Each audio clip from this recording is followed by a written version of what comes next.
Back in 2009, during the first year of my rhetoric and composition PhD at Purdue University, I took a course on empirical research with my mentor and future dissertation chair, Patricia Sullivan. This was one of our 5 core courses, and thus it was part of the dreaded 24-hour preliminary exam, which took place during our second summer in the program. At 9 a.m., we'd walk into the English department and receive 5 questions. The following morning, we'd return with 5 1,000-word answers. Needless to say, this is the stuff that grad student nightmares are made of. In order to prepare us for the experience and to mitigate our fear, we did practice exams while taking the core courses. The practice exam for empirical research asked us to propose a study, and I proposed a memoir. When I got the essay back, Pat informed me that had I in fact submitted the answer for a real exam, I would have failed. She generously mentioned that the question she designed had set a trap for me, and went on to explain that while we certainly could write a memoir through empirical research, we needed to provide actual evidence for backing up our claims. As I was working on this video essay, I returned to my failed answer and felt a mix of embarrassment and amusement as I stared at my former self. My proposed empirical research study is basically 1,000 scattered words listing everything about my life that I thought was interesting and tying it tangentially to quotes. One wouldn't have guessed it from that exam, but I have gone to publish well-received scholarship over the years about some of the many topics I proposed in my empirical essay. The secret to those pieces is that I followed Pat's advice and used plenty of evidence. Although some of the evidence I used were documents, most of it consisted of bringing the perspectives of family and friends into my own story. In this video essay, I use cultural rhetorics to propose an approach to crafting memoirs that not only draw from our own experience, but also from the experiences of those featured alongside us. I argue that, even though such memoirs are at times thornier to create, they deliver more ethical and complex versions of what happened than those we write on our own. Let's start by defining memoir. Memoir and autobiography sometimes get blurred in the public imagination, but they are distinct genres. As Lynn C. Miller and Lisa Leonard Cook explain, autobiographies are usually written toward the end of a public figure's life and recount that life chronologically. An autobiography is a record of a life, while a memoir is an exploration of a specific aspect of a life, using fictive techniques to create a dynamic story. In other words, memoir is narrowly focused and crafted, and uses storytelling techniques to elicit interest from the audience. Since unlike autobiographies, most memoirs don't come with pre-existing audiences because they're not public figures to begin with. From the French word for memory, memoirs are an attempt to craft an engaging version of the past that's also faithful to what transpired. As William Bradley explains, memoir, like the essay, has never claimed to present a definitive reality. It is, as the translated understanding of the word essay suggests, the attempt to do so. To further complicate the genre, because our lives are so deeply shaped by our relationships with others, memoirs involved not only our own past, but the past of our family, friends, co-workers, teachers, and so on. Although when I say the word memoir, most of you picture a book. Memoirs take all sorts of shapes. Book length and short alphabetic writing texts, film and video, podcasts, web texts, art exhibits, dance, and performance art, to name a few.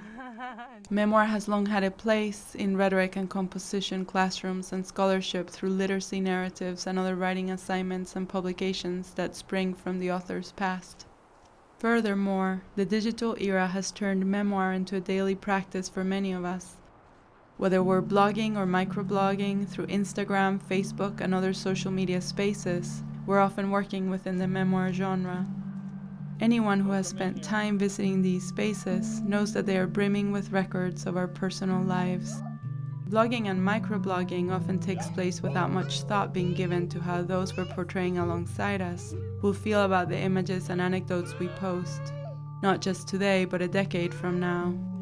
Besides applying to more traditional memoirs, the cultural rhetorics approach I am proposing here can help us craft a more ethical and communal blogging and microblogging presence.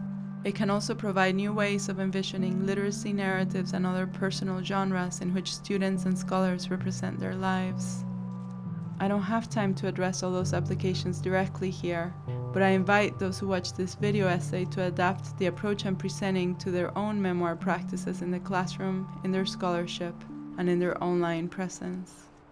My own experience with memoir, besides Facebook and Twitter, comes from publishing academic essays like this one, and from my work as a documentary filmmaker. In both genres, I often draw from my family and professional lives.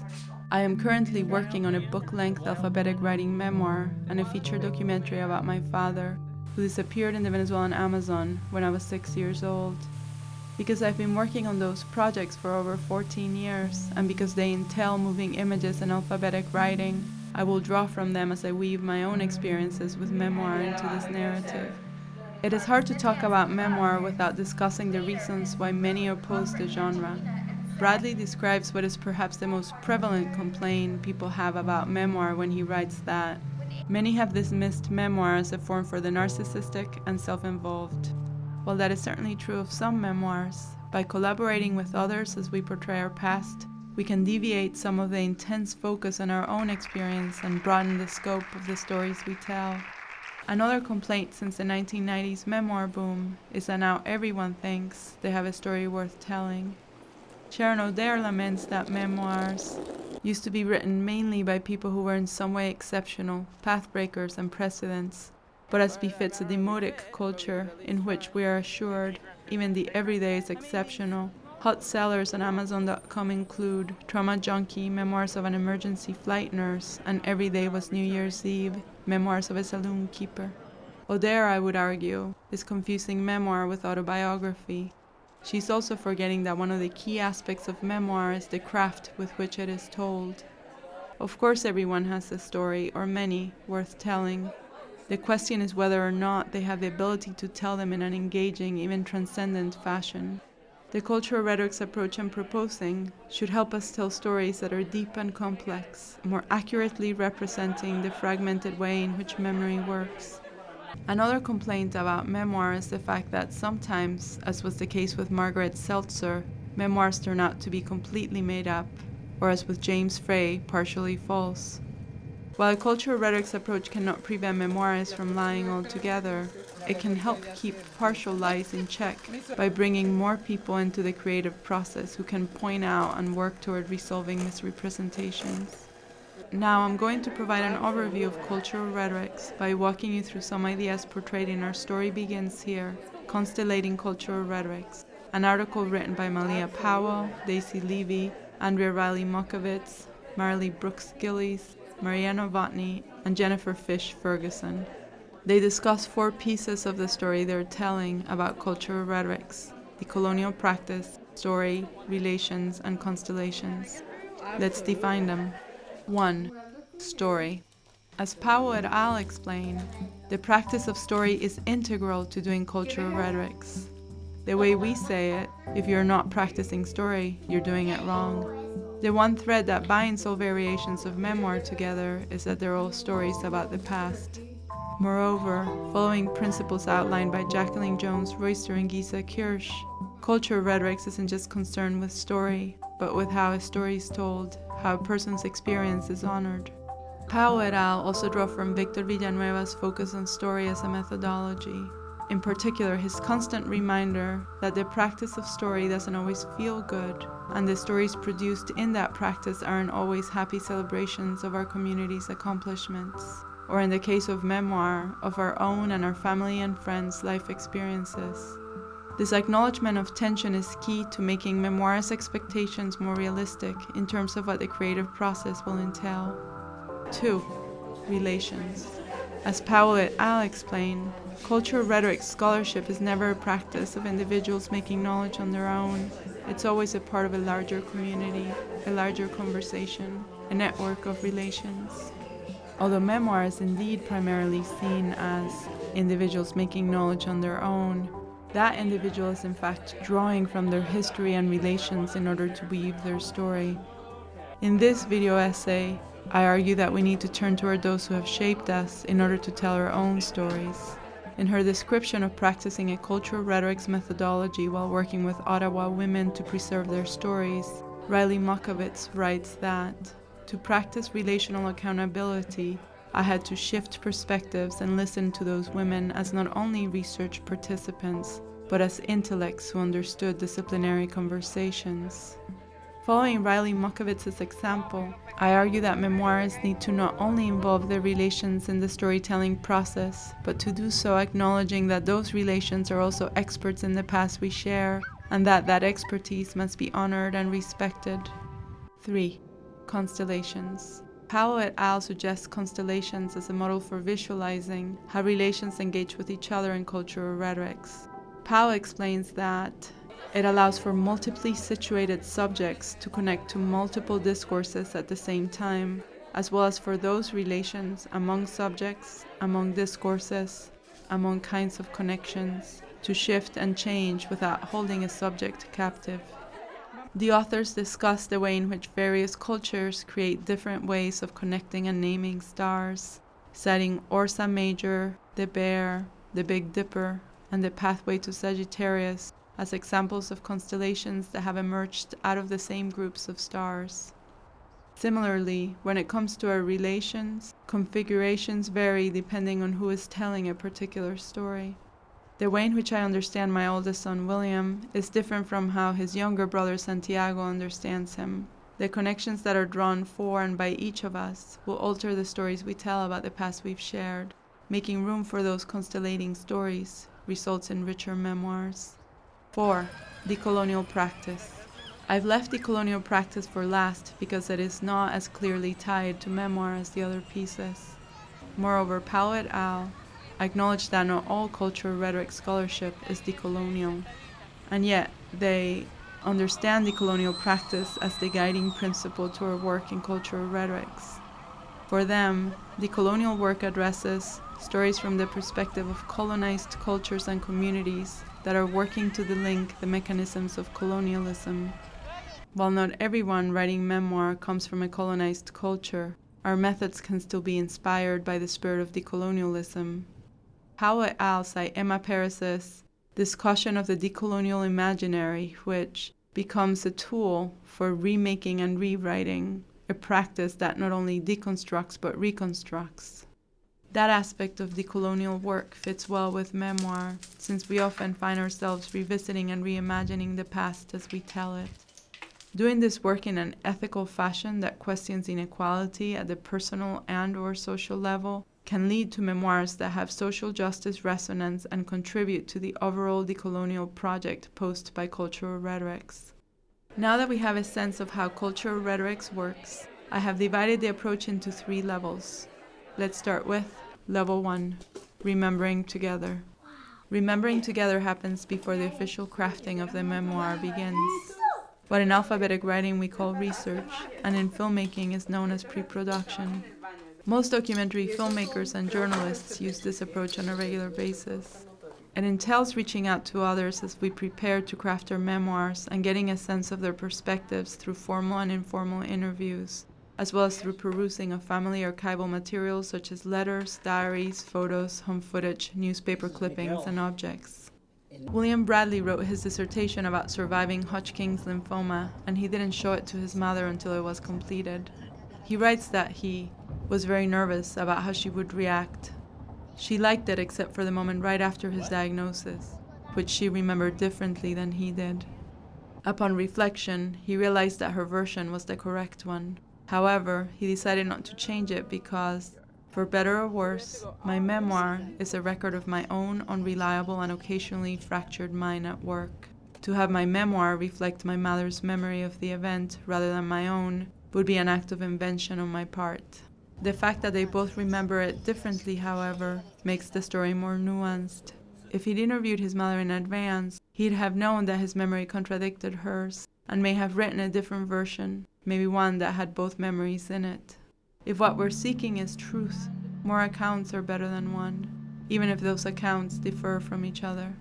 Remembering together leads to richer stories, because we're able to feature more perspectives in our memoir.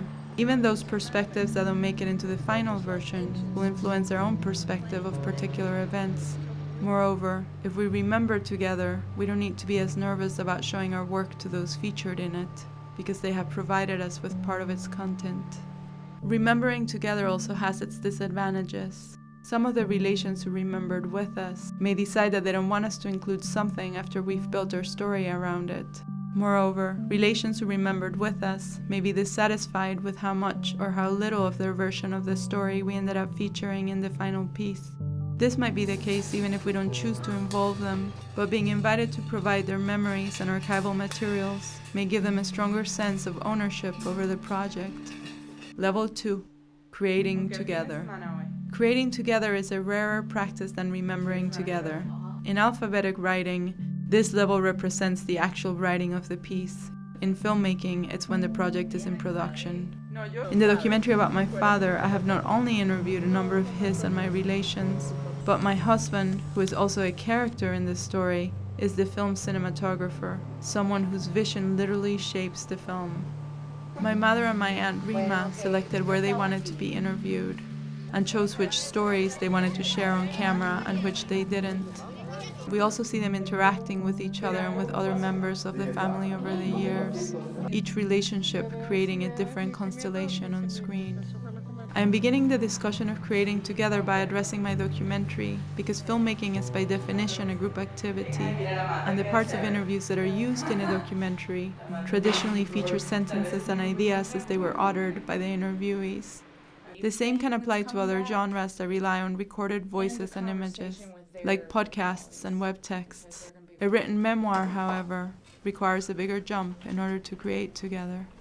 We can add other perspectives to our own accounts by directly quoting from interviews, letters, diaries, and other pre-existing writing by our relations, as I'm doing with my aunt's written accounts of her past, and with published novels by my father and grandmother for the book version of my project.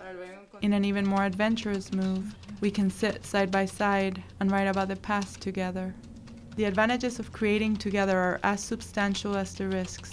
Memoirist Layla Phillip mentions that her sister, who is enlisted by name and plays a small role in Phillips's family memoir, was upset by the published result.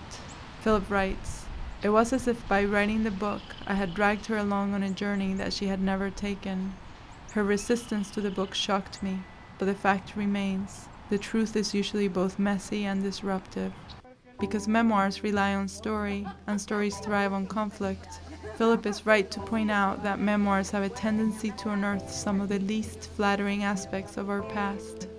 It is in part that act that makes the memoir process so powerful for the memoirist." Phillip goes on, "When I was done shaping my narrative, I experienced a sense of catharsis and relief. Perhaps because memoir is always a journey of self-understanding, it involves epiphanies that can't be easily shared. That is, unless we create together. Even if our relations are only participating in sections of our memoir, they can have epiphanies of their own. My aunt, who has been included in my documentary filmmaking and memoir writing processes for over a decade, has developed a much deeper understanding of her brother and mother through our collaboration. The disadvantages of creating together are as considerable as the advantages. It's the riskiest of the three levels because it means relinquishing a substantial amount of control. Creating together may lead to arguments over what goes into the piece, and in particular for alphabetic writing, there may be questions about authorship and royalties, if there are any, depending on how much we feature the writing of others. Working with relations with whom we have a deep level of trust and discussing the terms of collaboration in advance can help assuage these potential problems, but the possibility of discord remains. Level 3. Editing together. This level happens during what we call revision in alphabetic writing and post-production in filmmaking.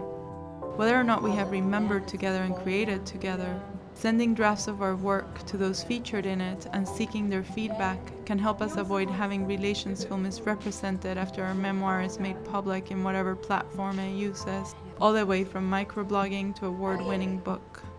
Unlike creating together, the risks taken are not as formidable as the advantages. From basic fact-checking, as Phillips's mother did when she pointed out that her daughter had wrongly identified the disease that attacked the trees in their family farm, to adding missing parts to stories we've told, as my mother has done over the years, editing together helps us come up with a version that more accurately and ethically reflects the past. Moreover, it can result in us having a less complicated relationship with the final product. Philip explains that when people write to tell me that my book has touched their lives, I am of course deeply gratified. But there was also a sharp wave of family aftershock that has taken years to calm down. It is unclear how much editing we would need in order to prevent these kinds of situations, but we may be able to negotiate minor changes to satisfy those who feel wounded, or at least explain our need to tell the story a particular way before it is made public. Seeing and commenting on a representation of their past before strangers have access to it can tame some, if not all, of the aftershock Philip describes. As with the previous levels, there are disadvantages to editing together. As author Anne Lamott reminds us, all good writers write shitty first drafts. This is how they end up with good second drafts and terrific third drafts. When crafting personal stories, showing our relations who are featured in them our first attempts can be terrifying and unproductive. This disadvantage can be addressed by first showing our drafts to others not involved in the story and developing a more solid version before sharing it with our relations. Memoirist Bob Kelser Jr. warns that we may not even get to those shitty first drafts if we're worried about sharing them with our relations. He writes, "Just imagine the loss to literature if nobody dared name names, break silences, broach impoliteness. All any writer needs is another reason, and an ethical one for Pete's sake, not to sit down and begin writing. And yet the fact remains that unless they are dead, those we feature in our work are likely to find it if we make it publicly available. They may be less alarmed by what we've revealed if they get the chance to provide input before others have access to it. The biggest worry with editing together is that our relations may ask for changes that we may not be ready to make." Memoirist Natalie Rachel Singer writes about working on a story about a gang rape, where the victim and her family became involved in the editing process. Draft after draft, they picked through everything until what I had was completely bland, until the story had no center, no energy, no voice. If we're going to let relations look over drafts, we must also negotiate how much control they will have and allow ourselves the possibility of pushing back if their feedback becomes detrimental to what we're hoping to accomplish. In my own work, telling my father's story, I have engaged in versions of each of these levels, but I haven't done so with every relation I feature in the documentary and book. Nor have I stuck to each one of the levels through every step of the way over the years I've been working on the projects. Still, what I've done fits within the Cultural Rhetorics approach to memoir I'm proposing. This is not an all-or-nothing practice. How much of the three levels we implement will depend not only on the project, but on the strength and nature of the bond we share with the relations featured in that particular memoir. It may not hurt to test the waters by remembering together with one or two relations and seeing how the stories and the storytellers constellate and evolve through that first step of the process.